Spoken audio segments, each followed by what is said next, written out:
महाराष्ट्र राज्य माध्यमिक व उच्च माध्यमिक शिक्षण मंडळातर्फे मार्च 2024 मध्ये आयोजित करण्यात आलेल्या इयत्ता 10वी परीक्षेचा निकाल दिनांक 26 मे 2024 रोजी 1 वाजता ऑनलाईन जाहीर करण्यात आलेला आहे। या परीक्षेत जळगाव शहरातील Saint Teresa convent English medium शाळेचा विद्यार्थी उज्जैन रियाज देशपांडे हा 97.40% मार्क घेऊन शाळेतून दुसऱ्या क्रमांकाने उत्तीर्ण झालेला आहे। उज्जैन हा शाहूनगरमधील देशपांडे मेडिकलचे संचालक रियाज देशपांडे यांचा मुलगा असून JDCC बँकेचे निवृत्त बँकिंग ऑफिसर सलीम देशपांडे यांचा नातू आहे।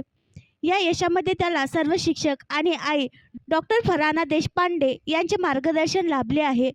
त्यांच्या या अभूतपूर्व यशासाठी त्यांचे काका डॉक्टर परवेश देशपांडे, डॉक्टर मोहित देशपांडे, रमेश देशपांडे तसेच समाजातील सर्व स्तरावरून अभिनंदन करण्यात येत आहे।